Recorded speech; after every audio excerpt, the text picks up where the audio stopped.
Gostaria de estar saudando todos meus amados e queridos irmãos, amigos e ouvintes da Palavra de Deus, com a gloriosa paz do Senhor Jesus. A Ele seja a honra, a glória e o louvor, também a nossa gratidão por tudo quanto o Senhor tem feito em nossas vidas. Estamos aqui, seja bem-vindo aqui ao canal, né, A Voz Clama no Deserto, e ao quadro Momento de Reflexão, onde estaremos considerando o tema A Religiosidade que Mata. Para tanto, vamos estar orando, Pai, em nome do Senhor Jesus.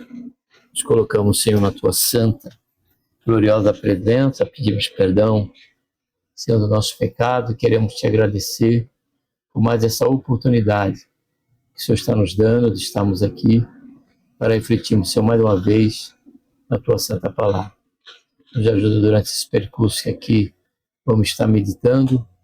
Senhor, dai-nos direção, ilumina a nossa mente, o nosso coração, para que cada vez mais possamos compreender a altura, a profundidade, a largura e o comprimento da Tua boa, perfeita e agradável vontade. Faz isso, Senhor, em nossas vidas, é o que nós pedimos. E te agradecemos por tudo em nome do Senhor Jesus. Amém.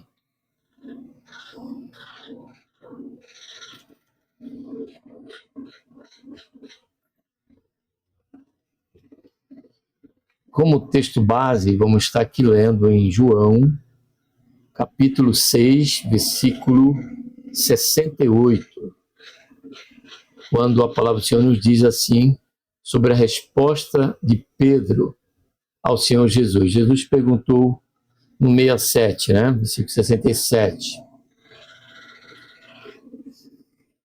Ele perguntou então Jesus aos 12, que quereis vós também? Quereis vós também, nós dizemos, retirar-vos? Aí fica como base para nós o versículo 68. Respondeu-lhe Simão Pedro, Senhor, para quem iremos nós? Tu tens a palavra de vida eterna. Vou repetir novamente, eu vou dar uma ênfase aqui na parte desse versículo. Respondeu-lhe Simão Pedro, Senhor, para quem? Observe que não é para onde, falando de local, de lugar, mas para quem? Falando de uma pessoa. Para quem iremos nós? Tu tens a palavra de vida eterna.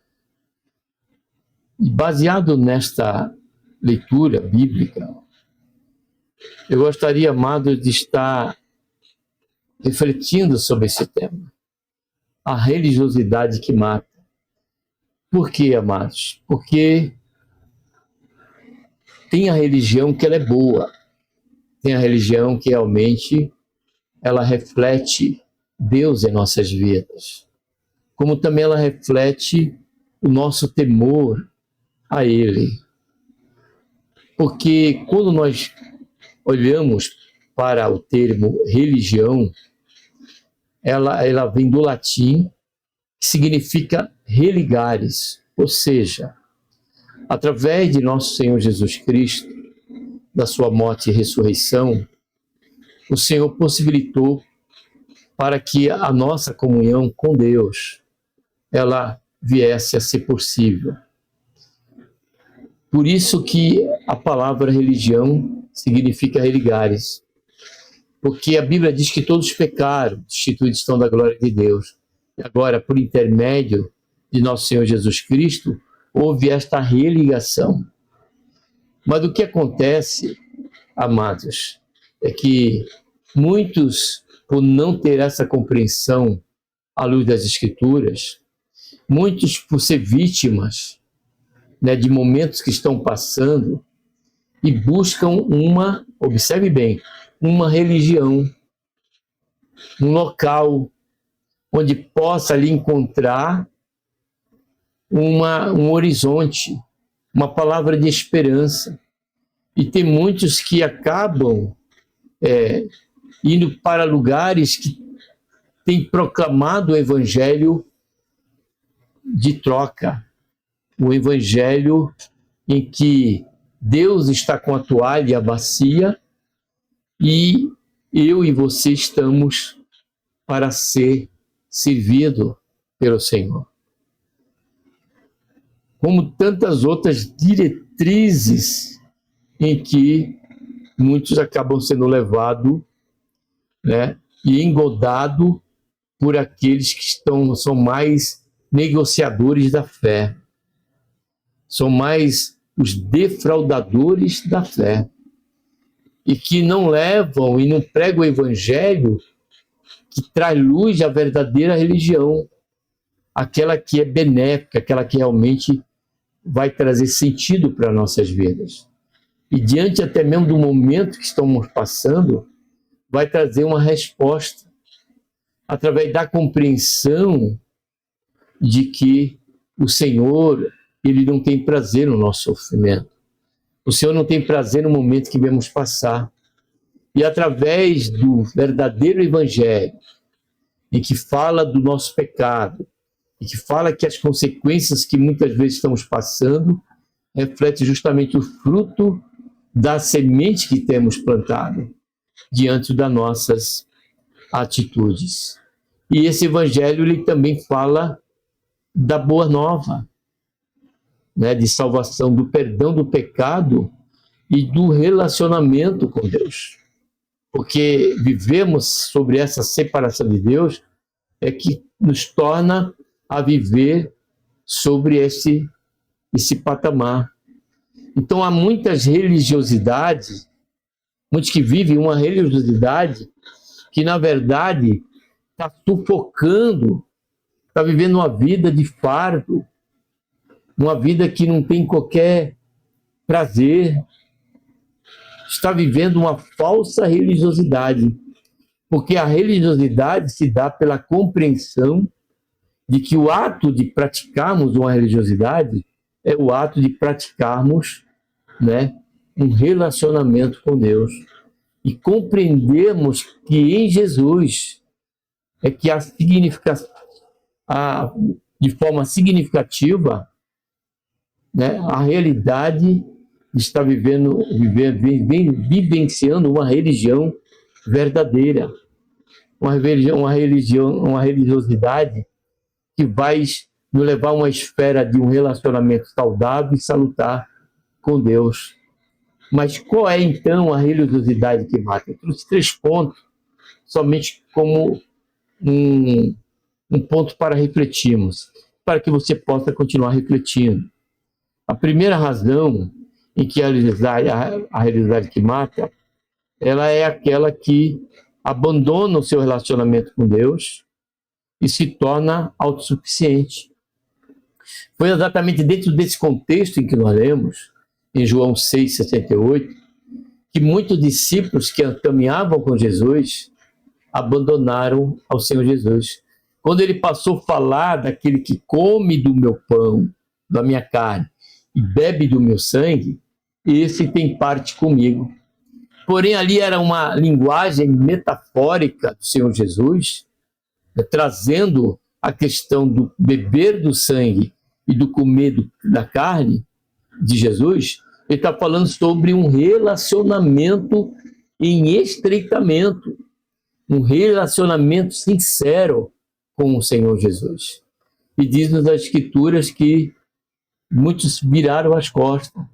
Aí, como Jesus viu aquele cenário, e muitos o abandonando e passando a caminhar através de suas próprias pernas, fala de autossuficiência, isso fala de uma segurança falsa,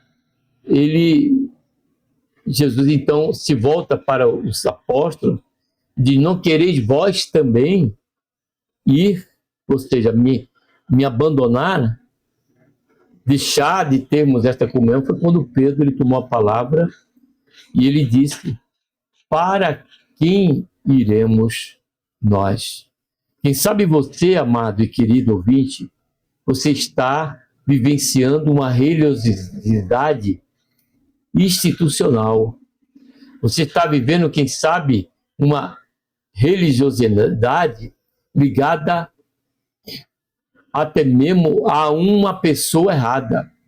Há muitos que estão vivendo a religiosidade por conta do pastor da igreja, que ele simpatizou com ele, que ele é agradável, ele é amoroso, fruto do relacionamento dele realmente com o Senhor Jesus. Porém, eu e você podemos estar vivendo esta religiosidade ainda de uma forma errada e que vai nos trazer a morte.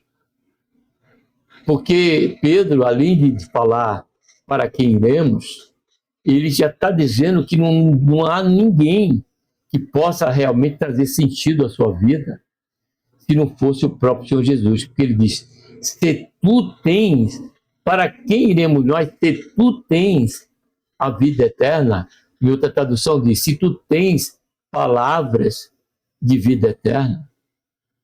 Porque há muitos por aí que têm palavra de morte, palavra de engano, palavra que faz você viver uma religiosidade que vai realmente trazer você a uma morte espiritual ou a falta da possibilidade de uma vida realmente com sentido. Essa vida com sentido, ela está somente na pessoa bendita de nosso Senhor e Salvador Jesus Cristo.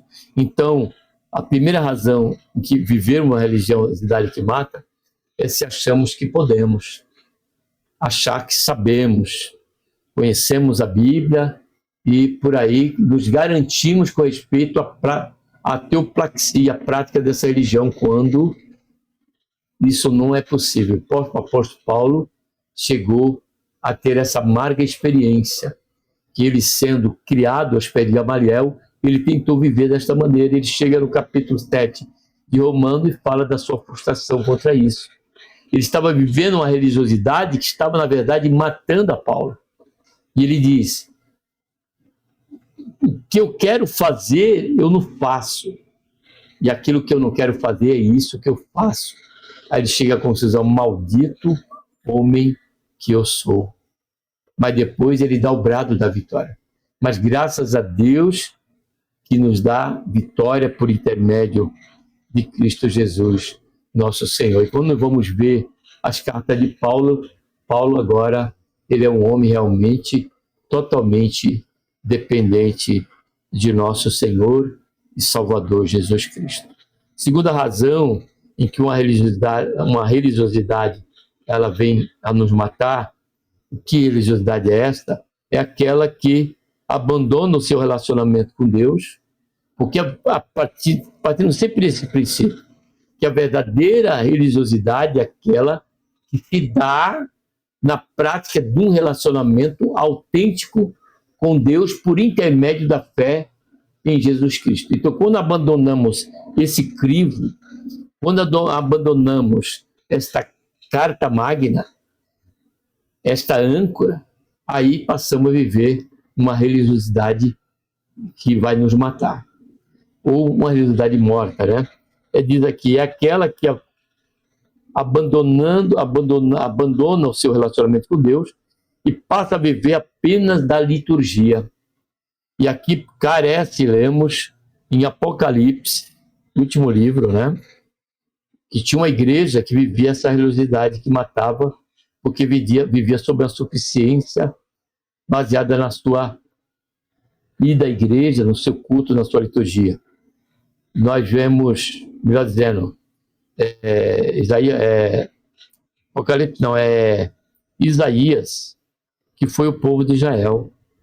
Enquanto o povo de Israel vivia um autêntico relacionamento com Deus, dando ouvido à sua voz, seguindo seus caminhos, Israel era precioso para Deus. Israel não sofria, mas pelo contrário, gozava da prosperidade espiritual, física e econômica. Mas quando Israel passou a abandonar a Deus e passou a caminhar e declinar para uma vida de uma religiosidade baseada somente na liturgia, foi aí que houve a morte espiritual, o que levou a ele já estar fazendo aquilo, mas não tendo qualquer agrado diante dos olhos de Deus. Então, eu vou ler somente aqui o versículo de Isaías, capítulo 11, do 11 até o 15, onde diz aqui, ó, Deus dizendo: de que me serve a minha multidão dos vossos sacrifícios? Diz o Senhor. Estou farto dos holocaustos de carneiro, da gordura de animais cevados, e não me agrado do sangue de novilhos, nem de cordeiros, nem de bodes. Quando vindes para compareceres perante mim, está falando do culto. Quem requereu de vós isto? Que viesse pisar os meus atos? Não continueis a trazer ofertas vãs. O incenso é para mim abominação. A lua nova, o sábado e a convocação de assembleia, não posso suportar a iniquidade e o ajuntamento. Eu vou estar lendo só até aqui, que já deixou claro que o povo de Israel aqui estava vivendo apenas sobre a margem de uma religiosidade litúrgica, vazia, apenas de cumprir, né, aquela agenda. Que o Senhor nos guarde. O Senhor não quer que nós vivemos a ter uma religiosidade dentro dessas características, mas sim uma religiosidade de relacionamento. A nossa culto já parte do princípio do nosso dia a dia com Deus.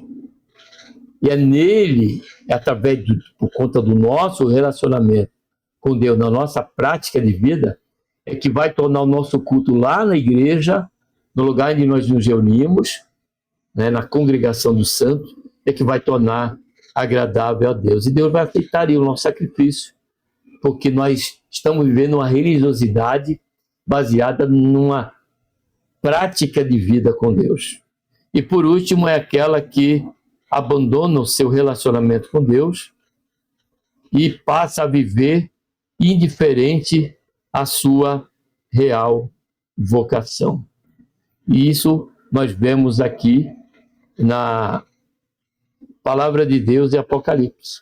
Uma igreja que, por conta disso, se encontrava abastada. Ela tinha por certo que era a igreja de nosso Senhor Jesus Cristo, e que Jesus estava ali no meio dela.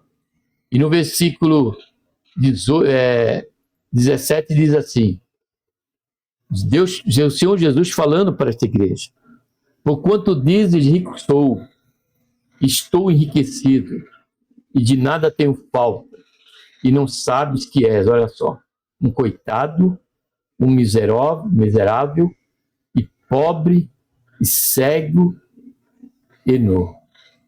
Aí o Senhor diz: aconselho-te que de mim compres ouro refinado no fogo, para que te enriqueças, veste branca, para que te vistas, e não seja manifesta a vergonha da tua nudez, e colírio a fim de ungir os teus olhos, para que vejam. Agora, por que razão eu falo isso? Ele diz: eu repreendo e castigo todos quanto amo. Fala de relacionamento. Sê, pois, zeloso e arrepende. Ou seja, Deus estava chamando a igreja de Laodiceia a verdadeira religiosidade, a verdadeira religião, prática da religião, que era ter Cristo no centro e, a partir daí, cumprir como convém a vocação da igreja. A vocação da igreja começa por reconhecermos ao Senhor Jesus como Senhor e cabeça da igreja. E passar, a partir daí, seguimos a sua orientação. Desta igreja, a Bíblia diz que Jesus estava de fora, batendo na porta. Versículo 20 fala: estou à porta e bato. Se ouvires a minha voz, eu entrarei. Olha agora que Jesus falou: e ceiarei convosco, e vosco comigo. Ou seja, eles tinham abandonado o relacionamento com Deus, porque Jesus está batendo na porta para fazer parte novamente deste relacionamento através desta mesa de comunhão, e eles estavam aí se sentindo aí que de nada tinha falta, que eles sabiam o que tinha que fazer e que estavam de contento aos olhos de Deus quando não estavam. Estavam nus, eram coitados, eram miseráveis, cegos e nu. Então, que o Senhor nos ajude, que o Senhor nos guarde de estarmos vivenciando uma religiosidade que mata, uma religiosidade vazia. Mas compreendamos que o que o Senhor espera de nós é que nós estejamos vivenciando um relacionamento com Ele. A palavra tem a sua importância em meio a esse relacionamento, porque através dela passamos a compreender o que o Senhor espera de nós frente a este relacionamento, à medida que conhecemos a sua vontade, e os demais, tudo aquilo que se refere ao relacionamento com Deus, nós precisamos dar importância, porém nunca além do nosso relacionamento com Deus. Foi o que Paulo teve essa compreensão quando lá em Filipenses, escrevendo a Filipenses, capítulo 3 e 14, ele entendeu isso, capítulo 3 e 14, ele entendeu isso, e que ele tinha todo o seu conhecimento, até a sua própria experiência, apenas como histérico, para que pudesse ganhar a Cristo, para que pudesse realmente viver a verdadeira religiosidade. E a verdadeira religiosidade é aquela que socorre aqueles que estão necessitados e se abstém da corrupção deste mundo. Amém? Somente assim é que nós poderemos manter a nossa religiosidade viva e não uma religiosidade morta, uma religiosidade que mata. Amém? Que Deus, por intermédio de que Jesus nosso Senhor, nos abençoe. Vamos estar agora orando. Pai, em nome do Senhor Jesus, colocamos, Senhor, na tua santa, gloriosa presença, pedimos, Senhor, perdão dos nossos pecados, queremos, Senhor, te agradecer por esta tão grande salvação, pelo nosso nome está escrito no livro da vida e a esperança, Senhor Jesus, que temos, que em qualquer momento o Senhor há de vir nos buscar, para que quando o Senhor estiver, possamos estar juntos, dando continuidade, Senhor, a esta religião, a esta união, a esta comunhão pela qual o Senhor tem proporcionado, nos religando novamente ao Senhor.